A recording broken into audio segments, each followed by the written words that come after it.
এই লেসনে আমরা Adobe InDesign এর টুলস সম্পর্কে পরিচিত হব। অ্যাডোব ইলাস্ট্রেটর এবং ফটোশপের টুলসের সঙ্গে অ্যাডোব ইনডিজাইনের টুলসগুলোর অনেক সাদৃশ্য রয়েছে। আমরা প্রিভিয়াস লার্নিং ইলাস্ট্রেটর এবং ফটোশপের টুলসগুলো সম্পর্কে বিস্তারিত আলোচনা করেছি। সুতরাং অ্যাডোব ইনডিজাইনের টুলসগুলোর কাজ আমরা সহজেই বুঝতে পারব। অ্যাডোব ইনডিজাইনে কাজ করার সময় নতুন যে টুলসগুলোর সম্মুখীন হব, এখন আমরা তা দেখব। লেফট সাইডে আমরা যে টুলসগুলো দেখছি, এই টুলসগুলো দিয়ে আমরা ফটোশপ ইলাস্ট্রেটরে যে ধরনের কাজ করেছি, অ্যাডোব ডিজাইনেও আমরা একই ধরনের কাজ করতে পারবো। রাইট সাইডে আমরা কিছু প্যালেটস দেখতে পাচ্ছি।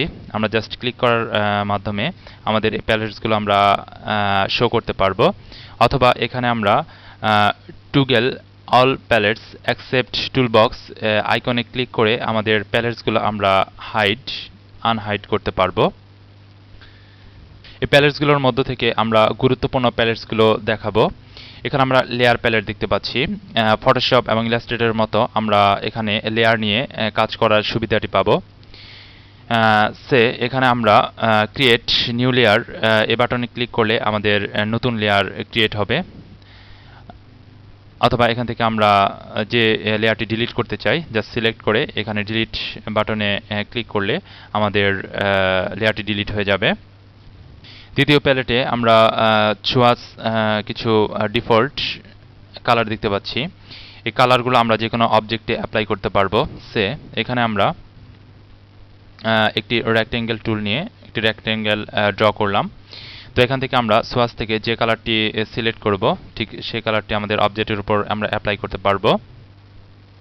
রেক্ট্যাঙ্গেলটি ড্র করার সাথে সাথে আমরা উপরে কিছু অপশন পাবো। এখান থেকে আমরা রেক্ট্যাঙ্গেলটির উইথ হাইট চেঞ্জ করতে পারবো। এখান থেকে আমরা রেক্ট্যাঙ্গেলটি রোটেশন করাতে পারবো। রেক্ট্যাঙ্গেলটি আমরা এখান থেকে স্কিউ করে নিতে পারবো, অথবা টুলবার থেকে আমরা ম্যানুয়ালি স্কিউ করতে পারবো, অথবা রোটেশন করাতে পারবো, অথবা এখান থেকে স্কেল টুল নিয়ে আমরা এখানে আরেকটি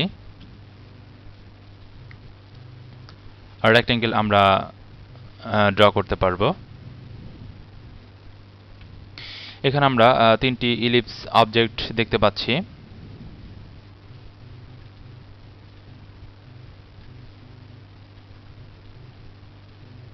এই ইলিপস অবজেক্টগুলো এবার আমরা অ্যারেঞ্জ করব।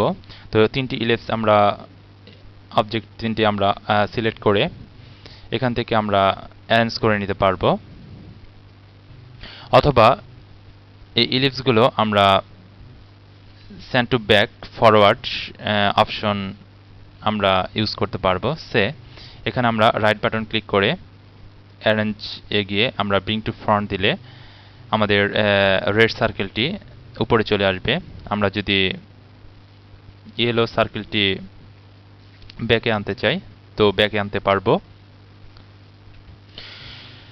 নিচের প্যালেট স্ট্রোক প্যালেট হতে আমরা যে কোনো অবজেক্টের বর্ডারে স্ট্রোক বা বর্ডার আমরা ক্রিয়েট করতে পারবো। এখান থেকে আমরা অবজেক্টটিতে আমরা বর্ডার ক্রিয়েট করব।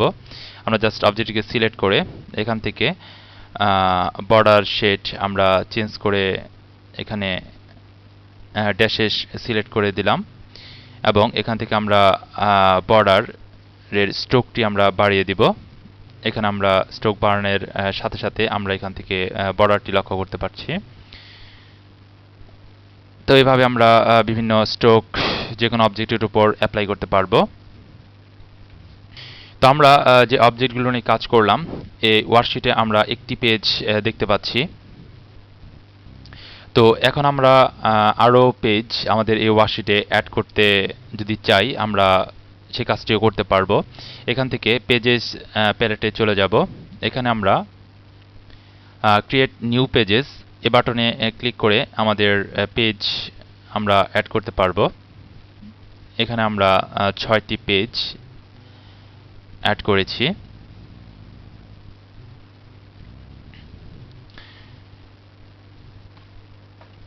এই পেজটিকে আমরা 1 নম্বর পেজটিকে আমরা যদি 2 নম্বর অথবা 3 নম্বর অথবা 4 নম্বর যে কোনো পেজে আমরা মুভ করাতে পারবো আমাদের যদি প্রয়োজন পড়ে। তো এখানে আমরা একটি এক্সাম্পল দিচ্ছি।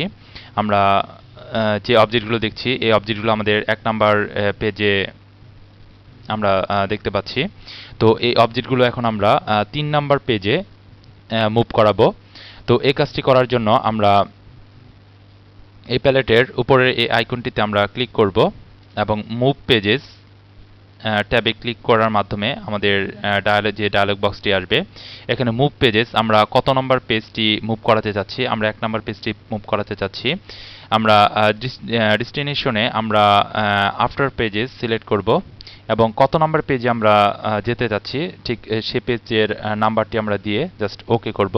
তো এখানে আমরা দেখতে পাচ্ছি আমাদের 3 নাম্বার পেজে আমাদের অবজেক্টগুলো চলে এসেছে। এবার আমরা চাচ্ছি যে আমাদের 3 নাম্বার পেজের অবজেক্টগুলো আমরা 1 নাম্বার পেজে মুভ করাবো। তাহলে আমরা পুনরায় মুভ পেজেস ট্যাবে ক্লিক করব এবং মুভ পেজেস আমরা 3 নাম্বার পেজটিকে মুভ করিয়ে আমরা 1 নাম্বার পেজে নিয়ে যাব এবং ডেস্টিনেশন থেকে আমরা বিফোর পেজেস সিলেক্ট করব এবং আমরা 1 নাম্বার পেজে আমাদের অবজেক্টগুলো প্লেস করব। তো এখানে আমরা 1 লিখে জাস্ট ওকে করব। তো এখন আমরা দেখতে পাচ্ছি আমাদের 1 নাম্বার পেজে আমাদের অবজেক্টগুলো চলে এসেছে। এভাবে আমরা আমাদের প্রয়োজন অনুযায়ী আমাদের অবজেক্ট বা পেজ আমরা মুভ করাতে পারবো। এবার আমরা টেক্সট টুলের ব্যবহার দেখব। আমরা টাইপ টুলটি সিলেক্ট করে আমাদের ওয়ার্কশিটে জাস্ট এভাবে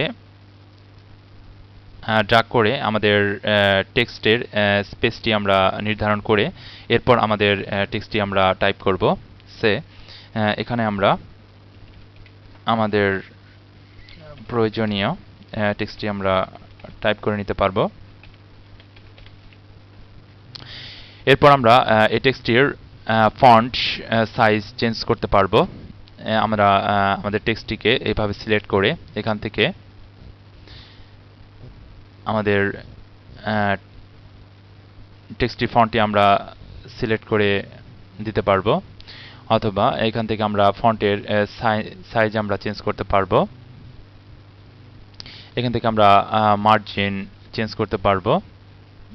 কার্নিং যদি আমরা চেঞ্জ করতে চাই কার্নিংও চেঞ্জ করতে পারবো।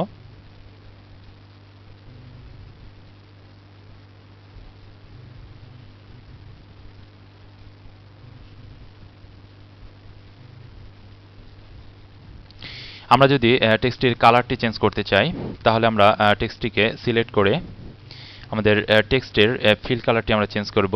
এই ফিল কালারে আমরা ডাবল ক্লিক করে এখান থেকে আমরা আমাদের কালারটি আমরা চুজ করে জাস্ট ওকে করব। উইন্ডো মেনুতে আমরা আরেকটি নতুন টুলবার পাবো, পেজ মেকার টুলবার। এই টুলবারটির সাহায্যে আমরা আমাদের কাজটিকে অ্যাডোব ইনডিজাইনের কাজের সময় আমাদের কাজকে আরও গতিময় করতে পারবো। এখান থেকে আমরা যদি কোনো নিউ ডকুমেন্ট ক্রিয়েট করতে চাই তো আমরা এখান থেকে ক্রিয়েট করতে পারবো। কোনো ডকুমেন্ট আমরা ওপেন করতে পারবো, সেভ করতে পারবো, প্রিন্ট দিতে পারবো। আমাদের এখানে আরেকটি বড় সুবিধা হলো যে আমাদের অ্যাডোব ইনডিজাইনে কাজ করার সময় আমাদের ফটোশপ ইলাস্ট্রেটরে বিভিন্ন গ্রাফিক্সের কাজ করে আমাদের অ্যাডোব ইনডিজাইনে ইম্পোর্ট করতে হবে। তো আমরা ফটোশপ ওপেন না করে এখান থেকে সরাসরি আমাদের এই আইকনটিতে ক্লিক করার মাধ্যমে ফটোশপে আমরা যেতে পারবো অথবা ইলাস্ট্রেটরে যেতে পারবো। তো অবশ্যই আমাদের ফটোশপ এবং ইলাস্ট্রেটর ভার্সন সিএস হতে হবে। তো এখানে আমরা জাস্ট ফটোশপ আইকনে একটি ক্লিক করার মাধ্যমে আমাদের ফটোশপ সফটওয়্যারটি আমরা ওপেন করতে পারবো। তো এভাবে আমরা আমাদের কাজকে এই টুলবারটির সাহায্যে আরও গতিময় করতে পারবো।